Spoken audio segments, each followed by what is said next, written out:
Bom dia, eu sou a Jéssica.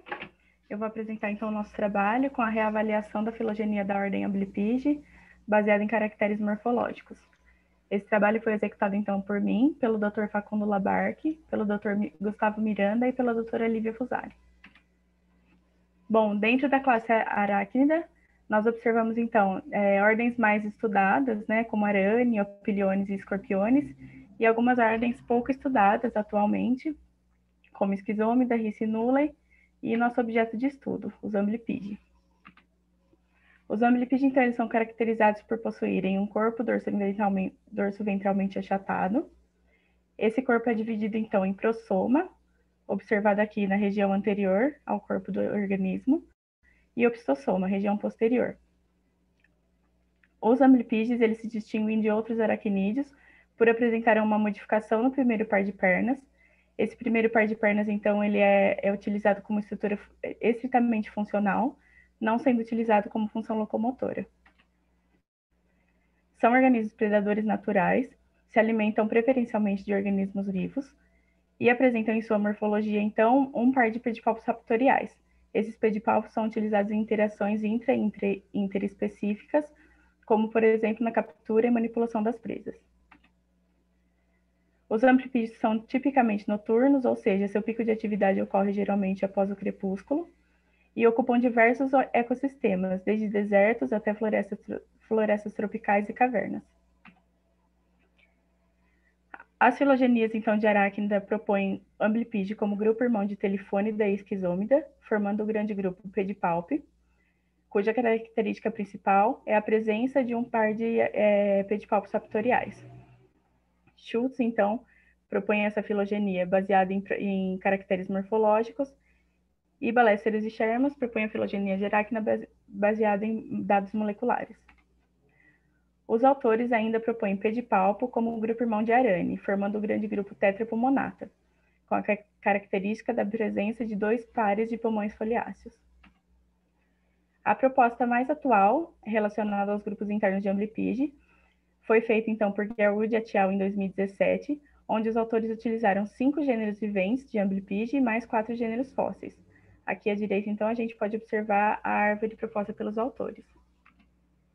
Nosso trabalho visa, então, propor uma primeira filogenia para a ordem Amblypide a nível de espécie, usando mais de 30 táxons internos, ou seja, mais de 30 táxons referentes à ordem Amblypide, e testar se tem ou não uma monofilia entre as famílias da ordem, ou seja, se esses táxons compartilham o mesmo ancestral comum. Para isso, nós utilizamos como base a matriz proposta por Gerwood et al. Em 2017, adicionando, então, tanto grupos terminais quanto novos caracteres morfológicos e caracteres já presentes na literatura. Nós construímos essa matriz, então, através do programa Mesquite, onde nós trabalhamos, então, com diversos táxons terminais, aqui observado na coluna esquerda, e diversos caracteres morfológicos. Os nossos caracteres foram preferencialmente binários, porém alguns já presentes na literatura são multiestados. Os caracteres binários, então, se apresentam de 2 formas, geralmente como ausente e presente. Aqui, para ilustrar, então, a gente selecionou o desenvolvimento dos olhos laterais, sendo o estado, então, ausente, observado, por exemplo, no Carinus troglobius, e presente no Carinus luteum. Já os caracteres multiestados apresentam 3 ou mais estados de caractere. Aqui, para ilustrar, então, o número de pseudoarticulações na tíbia da perna 1, nós observamos, então, na morfologia da perna a tíbia, e essas pseudoarticulações são essas pequenas divisões presentes ou não na tíbia. Então, os estados podem se dar como sem divisão, ou seja, sem as pseudoarticulações, com até 25 pseudoarticulações e com mais de 25. Por fim, nós tivemos, então, a nossa matriz codificada, com todos os nossos táxons terminais, nossos caracteres morfológicos e seus estados.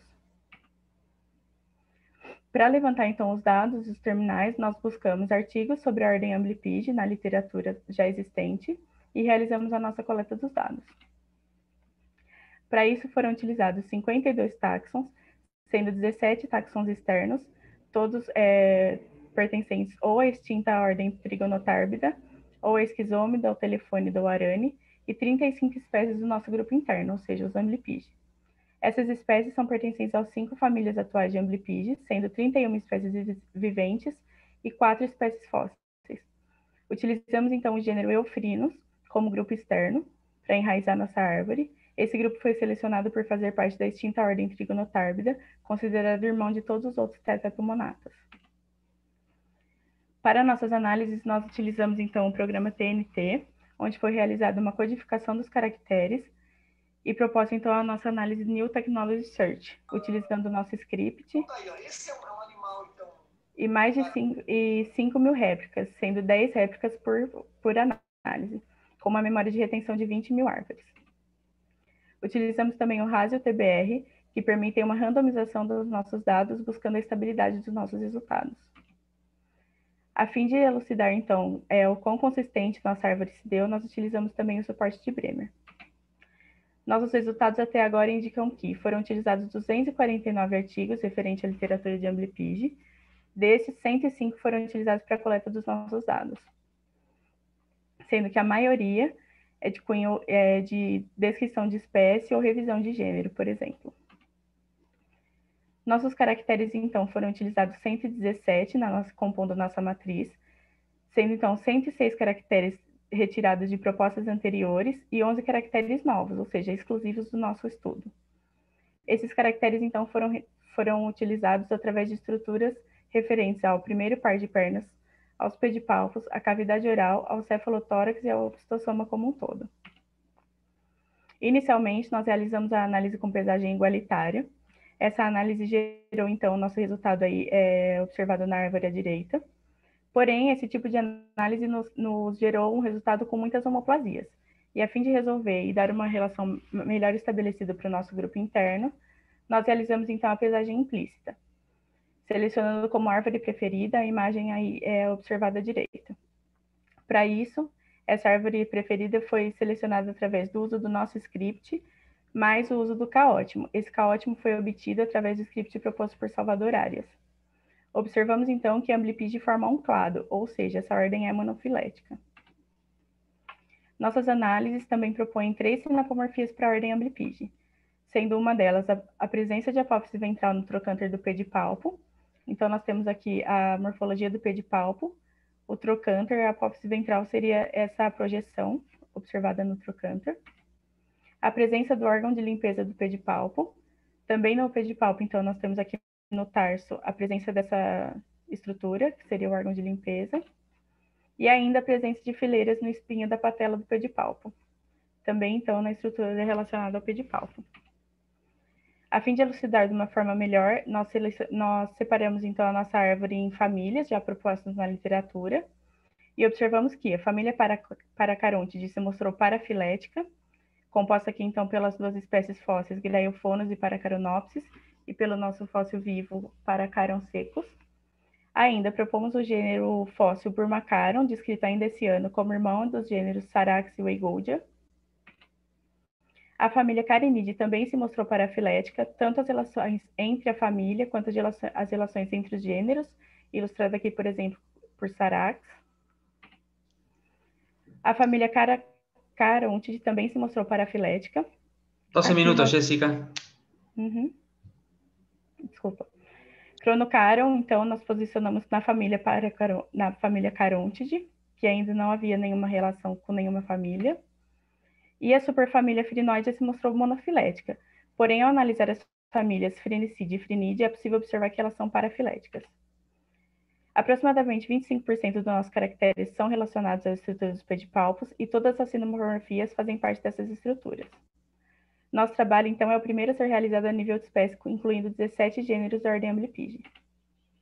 Logo, Amblypide é monofilético e isso se reflete na evolução dos pedipalpos. Nossas análises demonstram possíveis relações de parentesco entre as espécies fósseis que até então não haviam sido estabelecidas e levantamos questões a respeito de suas relações internas, evidenciando a importância dos estudos de Amblypide.